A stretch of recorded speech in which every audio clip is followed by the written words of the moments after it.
കഴിഞ്ഞ 3 വർഷമായിട്ട് നമ്മൾ ചെയ്തുകൊണ്ടിരിക്കുന്നത്. അപ്പോൾ പ്രത്യേക ഒരു സാഹചര്യം കൂടി ഉണ്ടല്ലോ ഇപ്പോഴത്തെ.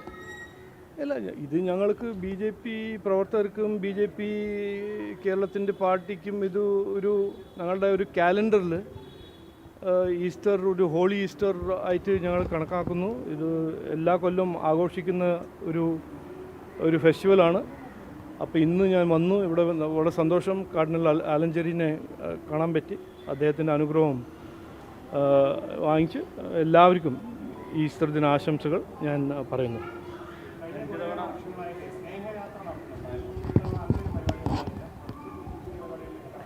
അല്ല, അത് സ്നേഹയാത്ര എന്ന് പറയുമ്പോൾ അതൊരു മെയിൻ സ്ട്രീമായിട്ട് ഇപ്പോൾ ആയി. അപ്പോൾ അതിൻ്റെ ഒരു ആവശ്യമില്ല. ഞാൻ പറഞ്ഞ മാതിരി ഞങ്ങൾക്ക് ഈസ്റ്ററും ക്രിസ്മസും ദിവാളിയും ഓണവും വിഷുവും എല്ലാം ഒരേ സമാനം ഒരു BJP പ്രവർത്തകർക്ക് ജനങ്ങളുടെ ഒപ്പം ആഘോഷിക്കുന്ന ഇതെല്ലാ അവസരങ്ങളാണ്. എല്ലാ അവസരങ്ങളും ഞങ്ങൾ കണ്ട് ആഘോഷിക്കുന്നു. ജനങ്ങളെ ആശംസകൾ ഞങ്ങൾ പറയുന്നു, കൊടുക്കുന്നു. അപ്പോൾ അങ്ങനെ ഒരു സെപ്പറേറ്റ് ആയിട്ടൊരു യാത്രേൻ്റെ ആവശ്യമില്ല എന്നാണ് ഞാൻ കണക്കാക്കുന്നത്, ഞാൻ മനസ്സിലാക്കുന്നത്.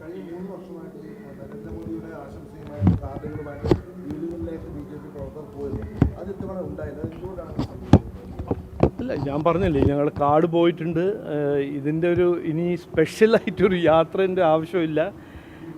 എല്ലാ ആഘോഷവും ഈസ്റ്റർ ആണോ, ക്രിസ്മസ് ആണോ, വിഷു ആണോ, ഓണമാണോ, ഞങ്ങളുടെ പ്രവർത്തകർ, ഞങ്ങളുടെ ഡിസ്ട്രിക്ട് ലെവലും സ്റ്റേറ്റ് ലെവൽ പ്രവർത്തകർ, ക്രിസ്ത്യൻ കമ്മ്യൂണിറ്റി ആണോ, ഹിന്ദു കമ്മ്യൂണിറ്റി ആണോ, എല്ലാവരും വീട്ടിൽ പോയിട്ട് അവരെ ആശംസകൾ ഞങ്ങൾ പറയുന്നു.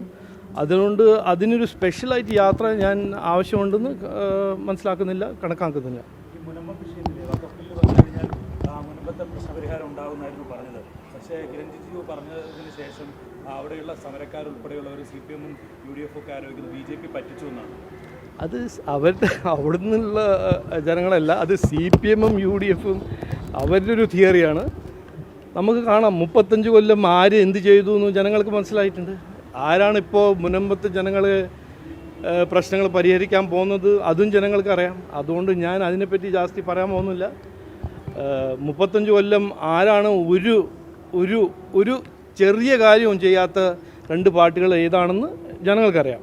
ഈ വഖഫ് ഭേദഗതി ബില്ല് വരുന്നതോടുകൂടി ഒരു പരിഹാരം ഉണ്ടാകും എന്നുള്ളതാണ് പ്രചരണം നടന്നിരുന്നത്. അത് ഉണ്ടാകുമെന്ന് ഉറപ്പായില്ലേ? അത് നിങ്ങൾക്ക് ഉറപ്പായിരുന്നു. എനിക്കങ്ങനെ ഉറപ്പൊന്നുമില്ല. ഞാൻ മിനിസ്റ്റർ പാസ്സാക്കിയ മിനിസ്റ്റർ അവിടെ മുൻപത്ത് വന്നപ്പോൾ അദ്ദേഹം പറഞ്ഞു, ഞാൻ കേട്ടു, മനസ്സിലാക്കി. എനിക്കതിൻ്റെ ഇൻ്റർപ്രറ്റ് ചെയ്യാനും അണ്ടർസ്റ്റാൻഡ് ചെയ്യാനും നല്ല കഴിവുണ്ട്, എല്ലാവർക്കും ഉണ്ട്. നിങ്ങൾക്ക് അങ്ങനെ ഒരു ഇൻ്റർപ്രിട്ടേഷൻ ഉണ്ടെങ്കിൽ നിങ്ങൾക്ക് ഓൾ ദ ബെസ്റ്റ്. എനിക്കങ്ങനെ ഇൻ്റർപ്രിട്ടേഷൻ ഇല്ല.